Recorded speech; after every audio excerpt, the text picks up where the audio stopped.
ಹೈಸ್ಕೂಲ್ದವರಿಗೆ ಅವರ ಇದು mobile operator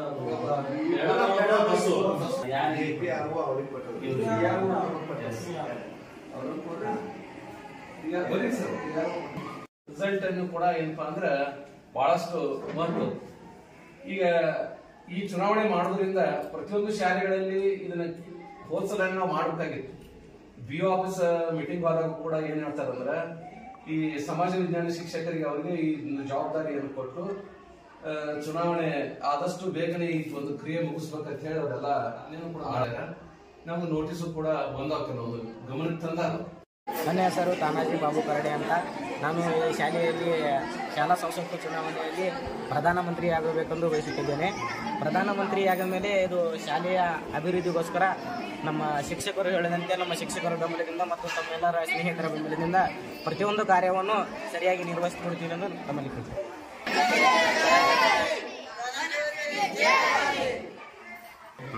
ನನ್ನ ಹೆಸರು ಗೌಸಪ್ಪ ಅಂದರೆ ನಾನು ಉಪಪ್ರಧಾನಮಂತ್ರಿ ಆಗಬೇಕೆಂದು ಬಯಸಿದ್ದೇನೆ.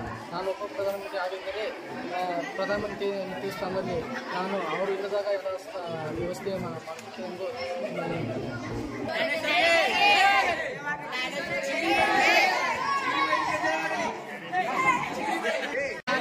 ನನ್ನ ಹೆಸರು ಐಶುಮಂತ್ರಿ ರಾಠೋಡ್. ನಾನು ಪ್ರಧಾನಮಂತ್ರಿ ಹುದ್ದೆಗೆ ನಿಂತಿದ್ದೇನೆ. ತಾವೆಲ್ಲರೂ ನನ್ನನ್ನು ಹೆಚ್ಚು ಮತಗಳನ್ನು ನೀಡುತ್ತೀರೆಂದು ನಾನು ಆಸೆ ಪಟ್ಟಿದ್ದೇನೆ. ತಾವೆಲ್ಲರೂ ನನ್ನನ್ನು ಪ್ರಥಮ ಸ್ಥಾನವಾಗಿ ಆಯ್ಕೆ ಮಾಡಿಕೊಟ್ಟರೆ ನಾನು ಈ ಶಾಲೆಯ ಎಲ್ಲ ಕಾರ್ಯಕ್ರಮವನ್ನು ಚೆನ್ನಾಗಿ ಕೊಡುತ್ತೇನೆ ಮತ್ತು ಎಲ್ಲರಿಗೆ ಫ್ರೀ ಶಿಕ್ಷಣವನ್ನು ನೀಡಬೇಕೆಂದು ಕೇಳುತ್ತೇನೆ. ನಮಸ್ಕಾರ ಸ್ನೇಹಿತರೆ. ಏನಪ್ಪ ಇದು ಮೊನ್ನೆ ತಾನೇ ಚುನಾವಣೆ ಆಗಿದೆ, ಮತ್ತೆ ಆ ಚುನಾವಣೆ ಅಂತ ಹೇಳಿ ತಮ್ಮ ಮನಸ್ಸಿನಲ್ಲಿರ್ಬೋದು. ಆದರೆ ಇದು MP ಚುನಾವಣೆ ಅಲ್ಲ ಹಾಗೂ MLA ಚುನಾವಣೆ ಅಲ್ಲ, ಅದನ್ನೇ ಹೋಲುವ ಶಾಲಾ ಸಂಸತ್ ಚುನಾವಣೆ.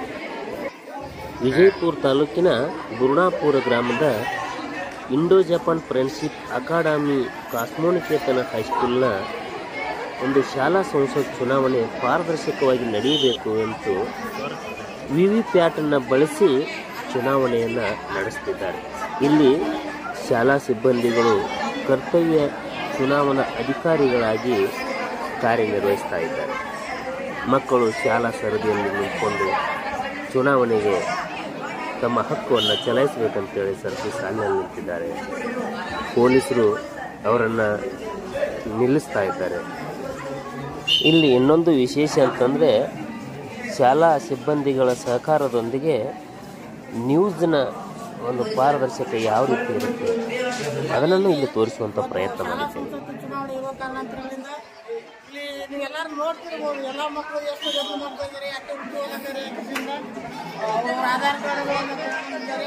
ಅದರ ಜೊತೆಯಲ್ಲಿ ಪೊಲೀಸರು ಕೂಡ ಅವರು ತಮ್ಮ ಕರ್ತವ್ಯವನ್ನು ಅತಿ ನಿಷ್ಠೆಯಿಂದ ಮಾಡ್ತಾ ಇದ್ದಾರೆ. ನಮ್ಮ ಸಿಬ್ಬಂದಿ ವರ್ಗದವರಂತ APR ಆಗಿರ್ಬೋದು, PRO ಆಗಿರ್ಬೋದು, ಇಲ್ಲಿ ನೋಡ್ತಿರ್ಬೋದು ನೀವೆಲ್ಲರೂ ನಮ್ಮ ಅಧಿಕಾರಿಗಳು ಯಾವ ರೀತಿಯ ಕೆಲಸ ಮಾಡ್ತಾ ಇದ್ದಾರೆ ಅನ್ನೋದು. ಅದರ ಜೊತೆಯಲ್ಲಿ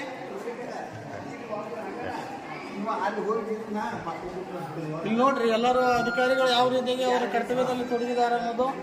ಅದರ ಜೊತೆಯಲ್ಲಿ ಕಾರ್ಯನಿರತರಾಗಿರುವಂಥ ನಮ್ಮ ಅಧಿಕಾರಿಗಳು ಮತ್ತು ಮತದಾನವನ್ನು ಒಬ್ಬ ವಿದ್ಯಾರ್ಥಿ ಚುನಾವಣೆ ನಡೀತಾ ಇದೆ ನೋಡ್ಬೋದು.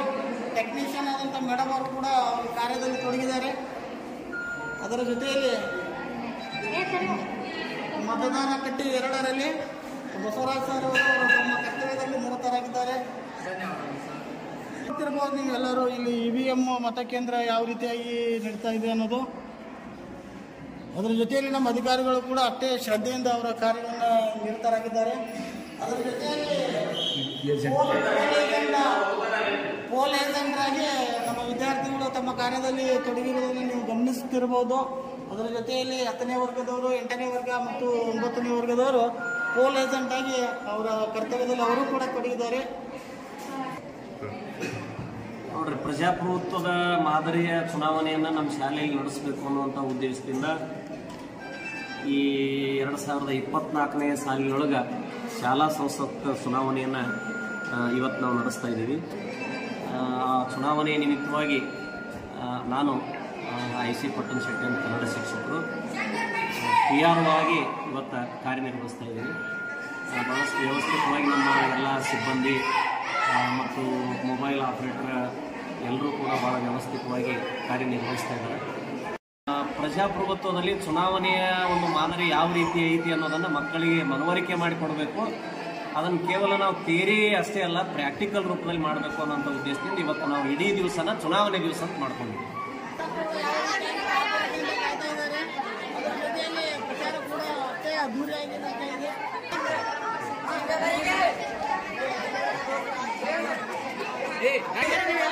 ಇಲ್ಲೆಲ್ಲ ಎಷ್ಟು ಪೊಲೀಸ್ ಸಿಬ್ಬಂದಿ ಇದುವರೆಗೆ ಅವಕಾಶವಾಗಿ ಚುನಾವಣೆ ನೋಡಬಹುದು. ಎಲ್ಲ ಮತದಾರರು ಯಾವ ರೀತಿಯಲ್ಲಿ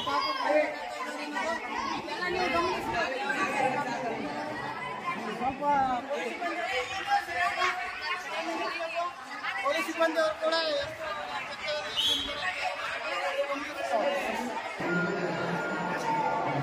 ಇಲ್ಲಿ ಒಬ್ಬೊಬ್ಬರಾಗಿ ತಮ್ಮ ಹಕ್ಕನ್ನು ಚಲಾಯಿಸಲು ಬರ್ತಿದ್ದಾರೆ. ಇಲ್ಲಿ ಚುನಾವಣಾ ಅಧಿಕಾರಿಗಳು ತಮ್ಮ ಕರ್ತವ್ಯದಲ್ಲಿ ನಿರತರಾಗಿದ್ದಾರೆ. ಅವರ ಹೆಸರನ್ನು ಬರೆದುಕೊಳ್ಳುವುದು, ಅವರ ಬೆರಳಿಗೆ ಶಾಯಿಯನ್ನು ಹಾಕಿಸುವುದು,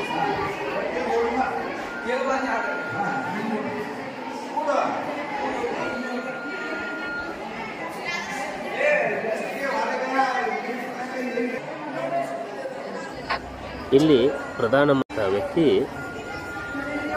ಬಂದು ಚುನಾವಣಾ ಅಧಿಕಾರಿಗಳ ಕೈಯಿಂದ ಮಾಹಿತಿ ಪಡೆಯುತ್ತಿದ್ದಾನೆ. ಎಷ್ಟು ವೋಟ್ಗಳಾಗಿವೆ, ಗಂಡೆಷ್ಟು, ಹೆಣ್ಣೆಷ್ಟು, ಮಾಹಿತಿಯನ್ನು ಪಡೆದುಕೊಂಡು ಹೋಗುವುದು.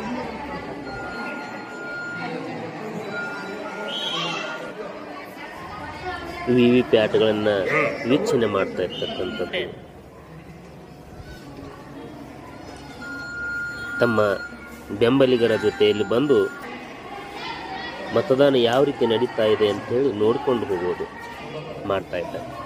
ಇವೆಲ್ಲ ನೋಡ್ತಾ ಇದ್ರೆ ಈ ಸಾರ್ವತ್ರಿಕ ಚುನಾವಣೆಗೇನು ಕಮ್ಮಿ ಇಲ್ಲ ಅಂತ ಅನಿಸ್ತಾ ಇದೆ. ಬರೀ ಸ್ವಲ್ಪ ಖುಷಿ ಆಯ್ತು ಬಂದಿದ್ರೆ. ನನ್ನ ಅಭಿಪ್ರಾಯ ಏನಂದರೆ ನನ್ನ ಮೇಲೆ ನಾನು ಭರವಸೆ ಐತ್ರಿ ಸರ್. ನಾನು ಬರ್ತೀನಿ ಅನ್ನೋದು ನನಗೆ ಭರವಸೆ ಐತ್ರಿ. ಖಂಡಿತವಾಗ್ಲೂ ಬರ್ತೀನಿ. ಈಗ ಒಬ್ರು ಏನ್ ಹೇಳಿದ್ರಪ್ಪ ಅಂದ್ರೆ ಅತಿ ಭರವಸೆಯಿಂದ ನಾವು ಬರ್ತೀನಿ ಅನ್ನುವಂಥ ವಿಶ್ವಾಸವನ್ನು ವ್ಯಕ್ತಪಡಿಸಿದ್ರು. ಅದೇ ರೀತಿಯಲ್ಲಿ ಇನ್ನೊಬ್ರು ಬಂದಿದ್ದಾರೆ, ಅವ್ರ ಬಗ್ಗೆ ಕೇಳೋಣ. ಏನ್ ಅನಿಸ್ತೈತ್ರಿ ಸರ್? ನಮ್ಗೆ ಖುಷಿ ಅನಿಸ್ತೈತಿ ಸರ್. ಎಲ್ಲ ಹಾಕಿರತ್ತೆ ಖುಷಿ ಅನಿಸ್ತೈತ್ರಿ. ಸ್ನೇಹಿತರೆಲ್ಲ ಹಾಕಿರತ್ತೆ ಖುಷಿ ಅನಿಸ್ತೈತಿ. ಅಂದ್ರೆ ನೀವು ಗೆಲ್ತೀರಿ ಅನ್ನೋ ಭರವಸೆ ನಿಮಗೆ ಐತೆ ಅನ್ನಂಗೆ ಆಯ್ತು. ಆಯ್ತು, ಒಳ್ಳೇದು, ಥ್ಯಾಂಕ್ಸ್. ಇಲ್ಲಿ ಪ್ರಧಾನಮಂತ್ರಿ ಅಭ್ಯರ್ಥಿ ಐಶು ರಾಠೋಡ್ ಅವರು ಕೂಡ ಬೂತ್ ಮೇಲ್ವಿಚಾರಕರ ಜೊತೆ ಸಂಭಾಷಣೆ ಮೂಲಕ ಮಾಹಿತಿಯನ್ನು ಪಡೆದುಕೊಳ್ತಾ ಇದ್ದಾರೆ. ಬೂತನ್ನು ಪರೀಕ್ಷಿಸ್ತಾ ಇದ್ದಾರೆ. ಚುನಾವಣೆ ಅಂತೂ ಮಾಡಿ ಬಂದ್ರೆ ಅದ್ರ ಬಗ್ಗೆ ನಿಮ್ಮ ಅಭಿಪ್ರಾಯವನ್ನು ವ್ಯಕ್ತಪಡಿಸ್ತಾರೆ. ಇದ್ರ ಬಗ್ಗೆ ನಿಮ್ಮ ಅಭಿಪ್ರಾಯ ಏನ್ರಿ? ನೀವು ಬರ್ತೀರೋ ಅಥವಾ ಆರಿಸ್ ಬರ್ತಿ ಅಂತ ಏನು ಗೊತ್ತಿಲ್ರಿ. ಆದ್ರೆ ಎಲ್ಲರೂ ಭರವಸೆ ಭಾಳ ಐತ್ರಿ. ಇತ್ತಿನಂತ ವಿಶ್ವಾಸ ಐತಿ. ಶಾಲಾ ಸಂಸತ್ ಚುನಾವಣೆಯ ಕುರಿತು ಶಾಲೆಯ ಆಡಳಿತ ಮಂಡಳಿಯ ಸದಸ್ಯನಿಯರು ಮಾತಾಡ್ತಾ ಇದ್ದಾರೆ. ನಮ್ಮ ಶಾಲೆಯಲ್ಲಿ ಚುನಾವಣೆ ನಡೆದಿದೆ. ಎಲ್ಲ ಸಿಬ್ಬಂದಿಗಳು ತಮ್ಮ ಕರ್ತವ್ಯವನ್ನು ನಿಭಾಯಿಸುತ್ತಿದ್ದಾರೆ. ನಾನು ಮ್ಯಾನೇಜ್ಮೆಂಟ್ದಿಂದ ಒಂದೆರಡು ಮಾತು ಹೇಳಿ ತಿಳಿಸುತ್ತೇನೆ. ನಮ್ಮ ಶಾಲೆಯ ಅಧ್ಯಕ್ಷರಾದಂಥ ಕುಂಬಾರ್ ಸರ್ ಅವರು ಇದರ ಅಭಿಪ್ರಾಯ ಬಗ್ಗೆ ವ್ಯಕ್ತಪಡಿಸಬೇಕಾಗಿರೋದು. ನಮಸ್ಕಾರ, ನಾನು ಆದರ್ಶ್ ಕುಂಬಾರ್ ಅಂತ. ನಾನು ಸಂಸ್ಥೆ ಅಧ್ಯಕ್ಷ ಆದ ಆದರ್ಶ್ ಕುಂಬಾರ್. ಈಗ ಸ್ಕೂಲಲ್ಲಿ ಇಲೆಕ್ಷನ್ ನಡೆದಿದ್ದಾವೆ. ಶಾಲಾ ಸಂಸತ್ ಚುನಾವಣೆಗಳು ಎಲ್ಲ ನಮ್ಮ ಸಿಬ್ಬಂದಿಗಳು ಮತ್ತು ನಮ್ಮ ಸ್ಟೂಡೆಂಟ್ಸ್ ಎಲ್ಲ ಚೆನ್ನಾಗಿ ಕೋಆಪ್ರೇಟ್ ಮಾಡ್ತಾ ಇದ್ದಾರೆ. ಸೊ ಎಲ್ಲನೂ ಯಶಸ್ವಿ ಆಗಲಿ ಅಂತ ನಾನು ಹಾರೈಸ್ತೀನಿ. ಒಂದೆರಡು ಮಾತುಗಳು ಥ್ಯಾಂಕ್ ಯು ಸರ್.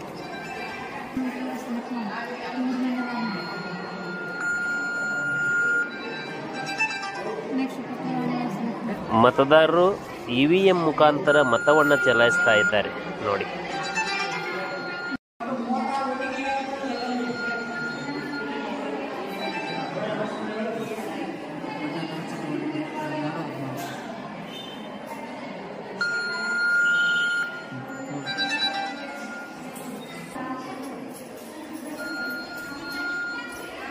ಇನ್ನೂ ಹೆಚ್ಚಿನ ಇಂಟ್ರೆಸ್ಟಿಂಗ್ ಸುದ್ದಿಗಳನ್ನು ಮುಂದಿನ ವಿಡಿಯೋದಲ್ಲಿ ತೋರಿಸ್ತೀನಿ.